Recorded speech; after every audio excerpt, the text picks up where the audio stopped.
এই যে যখন বাড়ি ছাড়ার কথা শুনছি তখন আমার মনে হয়েছে যে প্রথম দিকে মনে হয়েছে হারির বাড়ি ছেড়ে দিবে, এই বাড়িতে অনেকদিন এখানে বহু মানুষের জীবন অনেক পাপ আছে যে আমাদের এই পাপের মানে ভোগ করতে হয়, পাপের শাস্তি ভোগ করতে হয়। তবে সামনের দিকে এই নিউ ইয়র্কের আপস্টেটে এখানে একটা গরুর ফার্মে আসছে। এতক্ষণ আপনারা ব্যারিস্টার সুমনের যে কয়টা ভিডিও ফুটেজ দেখলেন, প্রত্যেকটা ভিডিও ফুটেজ আজকের ভিডিওতে তুলে ধরা হবে। তো বন্ধুরা, শুধু তাই না, ব্যারিস্টার সুমন বাইরের দেশ থেকে বাংলাদেশে কি সতর্ক বার্তা দিলেন সেটাও আজকের ভিডিওতে তুলে ধরা হবে। তো বন্ধুরা, চলুন ভিডিওতে আর বেশি কথা না বলে সরাসরি আজকে আমরা ব্যারিস্টার সুমনের কাছে চলে যাব। এই যে যখন বাড়ি ছাড়ার কথা শুনছি তখন আমার মনে হয়েছে যে প্রথম দিকে মনে হয়েছে হারির বাড়ি ছেড়ে দিবে, এই বাড়িতে অনেকদিন এখানে বহু মানুষের জীবন নষ্ট হয়েছে। তো এই জন্য আল্লাহ হয়তো এটা প্রাকৃতিক বিচারও বলতে পারেন আপনি। দেখেন, ব্যারিস্টার সুমন কিন্তু সব কিছু নিজের মুখে স্বীকার করতেছে এবং আজকের ভিডিওতে সব কিছু স্বীকার করবে। তো বন্ধুরা, বুঝতেই পারছেন আজকের ভিডিওটা কতটা গুরুত্বপূর্ণ একটি ভিডিও। চলুন ভিডিওতে আমরা দেখে আসবো। আল্লাহর বিচারও বলতে পারেন যে যাদের তুমি জীবন নষ্ট করছো আজকে তাদের পাপের ফলে হয়তো তোমাকে তাদের জীবনে আজকে তুমি বাড়ি ছেড়ে যাবা, হয়তো আজকে না হোক কালকে। দেখেন, ব্যারিস্টার সুমন যে তার নিজের পাপের ফল বুঝতে পারছে, এটাই অনেক। আমি বিশ্বাস করি যে আপনার কর্ম কখনোই আপনাকে ফেরত না দিয়ে যাবে না। আমি বিশ্বাস করি যে আসলে পাপ যত পুরাতনই হোক না কেন এক সময় সামনে চলে আসে, এবং এই জন্যেই সময় থাকতে থাকতে যারা এরকম বড় বড় পাপ করে বিভিন্ন জায়গায় দখল করে আছেন পাবলিকের স্বার্থে, আমার মনে হয় আপনাদের আস্তে আস্তে চিন্তা করা উচিত যে এগুলো দেখেন, প্রত্যেকটা কথাই কিন্তু স্বীকার করতেছে ব্যারিস্টার সুমন। তো বন্ধুরা, আগে কিন্তু এই ব্যারিস্টার সুমন অনেক বড় বড় কথা বলতো, কিন্তু সে আজকে কি হচ্ছে, ম্যাও বিলাই হয়ে গেছে। বিলাই হয়ে কি বলতেছে দেখেন। দিতে হবে, নাইলে অনেক সময় এসে এমনভাবে ছাড়তে হবে যে আপনাদের অনেকেরই ক্ষতি হয়ে যাবে, অনেকেরই মানে ইজ্জত সম্মান নষ্ট হওয়ার সম্ভাবনা আছে। তাইলে কিন্তু বঙ্গবন্ধু সোনার বাংলাটা বানানো যেত। এবং আমরা যে প্রক্রিয়া এখন শুরু করছি, উন্নয়নের যে মহাসড়কে যাচ্ছি, এখানে সবচেয়ে বড় বাধা হচ্ছে গিয়ে দুর্নীতি।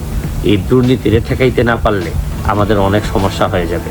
এই দুর্নীতি নিয়ে কথা বলছে ব্যারিস্টার সুমন, কিন্তু সে নিজে যে একটা দুর্নীতিবাদ ছিল তা বাংলাদেশের মানুষ হারে হারে বুঝে গেছে। কারণ সে বাংলাদেশ থেকে পালাইছে, এমন সময় পালাইছে কেউ বলতে পারে না ব্যারিস্টার সুমন বাংলাদেশ থেকে লন্ডনে কখন গেছে। আজকের মতো বিদায় নিচ্ছি, ভালো থাকবেন, সুস্থ থাকবেন। অনেক পাপ আছে যে আমাদের এই পাপের মানে ভোগ করতে হয়, পাপের শাস্তি ভোগ করতে হয়। পাপের শাস্তি তো মাত্র শুরু হয়ে গেছে। ব্যারিস্টার সুমন যা বলতে চাচ্ছে আপনারা মনোযোগ সহকারে শুনবেন, প্রত্যেকটা কথাই আজকের খুবই গুরুত্বপূর্ণ। ব্যারিস্টার সুমন তার নিজের ভুল বুঝতে পেরে কি বলতেছে সেটাও আজকের ভিডিওতে দেখানো হবে। তবে সামনের দিকে ভবিষ্যৎ ভালো করার জন্য যা যা করা লাগে তবে করার জন্য প্রস্তুত আছি। আশা করি আপনারা যে কষ্টটুকু করতেছেন আমি এটার জন্য দুঃখ প্রকাশ করতেছি। শুরু করিতেছি মহান আল্লাহর নামে, যিনি পরম করুণাময় এবং অত্যন্ত দয়ালু। দেখেন, ব্যারিস্টার সুমন প্রতিবারই এইভাবে কথা বলে শুরু করে, কোনোদিন সালাম দিয়ে কথা বলা শুরু করে না। যাই হোক, ওই ব্যাপারে কথা নাই বলি আমরা। কখনো শুনছেন যে ব্যারিস্টার সুমন মসজিদ বানাইছে বা মাদ্রাসা বানাইছে? ও এগুলা কিন্তু খুব কম বানায়। ওর একটাই লক্ষ্য, ও কিভাবে একটা মন্দির তৈরি করবে, কিভাবে একটা মন্দিরে জায়গা দেবে, এই সমস্ত বিষয় নিয়ে ও বেশি কথা বলে। বিশেষ করে মন্দির নিয়ে ও বেশি এক্সাইটেড। আজকে 2-3 দিন ধরে আমি নিউ ইয়র্কে বসেও আমাদের এলাকা, বিশেষ করে মাধবপুর এবং চুনারঘাটে অনেক লোকজন ফেসবুকে লেখালেখি করতেছে। প্রথম বিষয়টা হচ্ছে গিয়ে যে অনেক পাপ আছে যে আমাদের বাচ্চা ছাড়া করার পর আমাদের এই পাপের মানে ভোগ করতে হয়, পাপের শাস্তি। আসলে আপনাদের বাপ চাচারা কিছুই করেন নাই, আপনারাই করছেন বিদায় আপনারাই শাস্তি পাচ্ছেন। এই জন্যই আপনারা দেশ ছেড়ে পালাইছেন, ভোগ করতে হয়। যাই এখন অতীতের কথা না বলে এটা দিয়ে শুরু করলাম আর কি। অতীতের কথা না বলে এখন বর্তমান অবস্থায় আসি। আমাকে অনেক জবাবদিহি করা লাগে, আমি জবাবদিহি করার জন্য প্রস্তুত। তবে দোষাদোষী তো করবোই। আমি সিদ্ধান্ত নিচ্ছি যে প্রয়োজনে আমি মাধবপুর চুনারঘাটে মহাসমাবেশ ডাকবো। এই মহাসমাবেশের মধ্য দিয়ে আমি হবিগঞ্জের সব যারা আছেন তাদেরকে একত্রিত হওয়ার কথা বলবো। আমি আরো যারা 3 জন আপনি বাইরের দেশ থেকে শুধু একত্রিত হওয়ার কথাটাই বলতে পারবেন, কিন্তু আপনার দেশে আসতে পারবেন না, কারণ আপনার নামে অলরেডি সবাই প্রকাশ পেয়ে গেছে, পুরো বাংলাদেশ জেনে গেছে আপনি কত বড় একটা ভণ্ড, কত বড় একটা ধান্দাবাজ। এমপি মহোদয় আছেন, তাদেরও দৃষ্টি আকর্ষণ করতেছি, চলেন আমরা একত্রিত হই, হয় আমরা মহাসমাবেশ করে আমরা নেত্রীকে জানাই দিই, প্রয়োজনে যে জায়গায় নক করা দরকার আমি এই জায়গায় নক করব। আমি জানি না যে আগে তো আমাদের এলাকায় মন্ত্রীও ছিলেন, তারা কি ব্যবস্থা নিলেন, কি করলেন, কেউ তো আর সব প্রশ্ন করে না।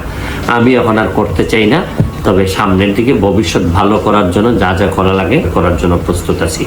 আশা করি আপনারা যে কষ্টটুকু করতেছেন এই কষ্টটুকু আমি এটার জন্য দুঃখ প্রকাশ করতেছি। আপাতত ভালো থাকবেন, সুস্থ। এই নিউ ইয়র্কের আপস্টেটে এখানে একটা গরুর ফার্মে আসছি। দেখেন, সে নিউ ইয়র্কে গেছে ভালো কথা, সেখানে যা কিভাবে ব্লগ ভিডিও করা লাগবে, কিভাবে কি করতে হয় সেখানে যাও, কিন্তু ওগুলোই করতেছে। কিভাবে একটা গরুর ফার্মে মানে গরু পালতে হয় এগুলো পর্যন্ত বলতেছে ব্যারিস্টার সুমন। দেখেন, আপনারা দেখেন যে গাভীগুলা প্রায় 60 লিটার করে দৈনিক এরা দুধ দেয়, এখানে প্রায় 100টার উপরে আছে। মজার বিষয় দেখানোর যে বিষয়গুলো হচ্ছে গিয়ে, হ্যাঁ, এখন মজার আর দেখানোর বিষয় আমিও বলতেছি। আপনি কি বলবেন, এই নিউ ইয়র্কে আপনিও এখন গরু পালবেন আর হয়ে যাবেন গরু ব্যবসায়ী, কারণ আপনি তো আর বাংলাদেশে আসতে পারবেন না, যার কারণে বাইরের দেশে আপনাকে এই গরুগুলোই পালতে হবে। সবই অটোমেটিক। এখানে দেখেন একটা মানুষও নাই। এই যে এগুলা দিয়ে বিভিন্ন সিস্টেম করে এরা যে দুধ নেয়, যেগুলো দোয়ানো বলে যেগুলো, এগুলো মেশিনের সাহায্য করে। এক একটা গাভীর অবস্থা একটু সামনে আসুন, আপনারা দেখলেই বুঝতে পারবেন এগুলো সবই অটোমেটেড। এই যে এদের যে দুধ দেওয়ার যে কিটা, এটাই কত বড় দেখেন আপনারা। তো বন্ধুরা, বুঝতে পারছেন ব্যারিস্টার সুমন এখন কি করবে বাইরের দেশে।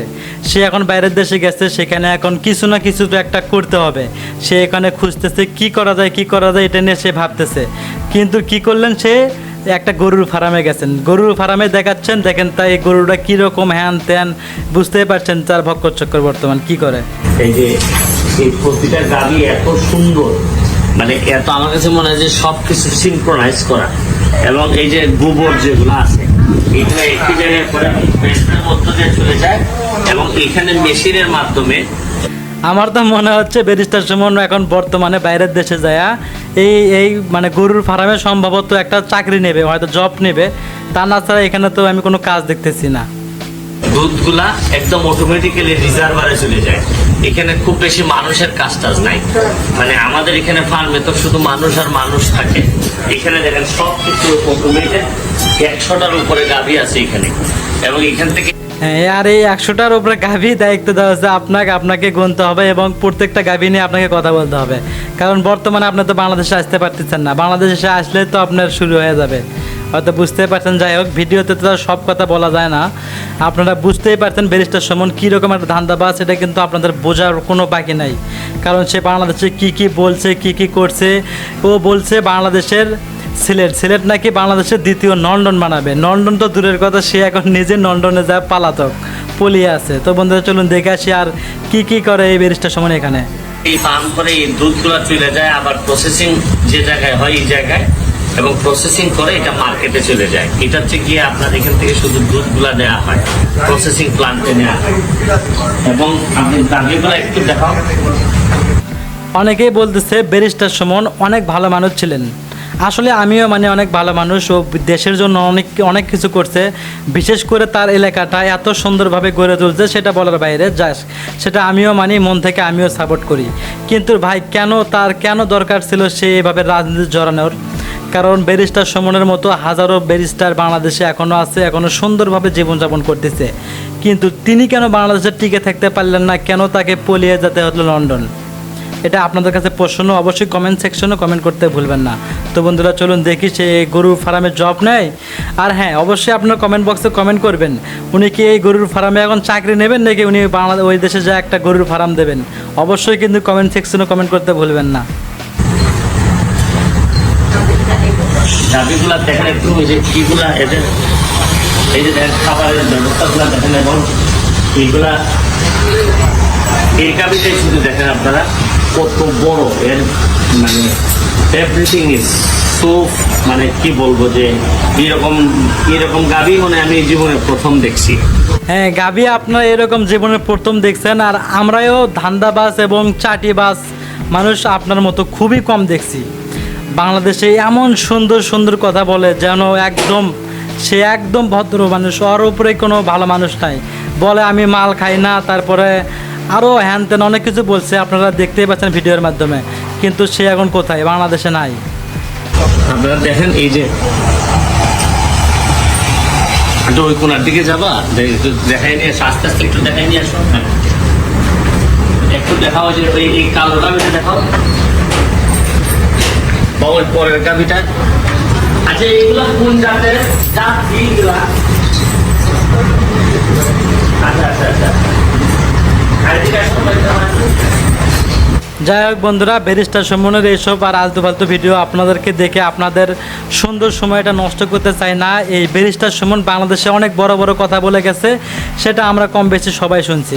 বাংলাদেশকে দ্বিতীয় লন্ডন বানাবে, সোনার ঘাটকে অনেক সুন্দর করবে, সোনার ঘাটের কোনো ছেলে মেয়েকে বিয়ে দিতে গেলে ব্যারিস্টার সুমনের এলাকার মানুষ দেখে বুঝতে পারবে।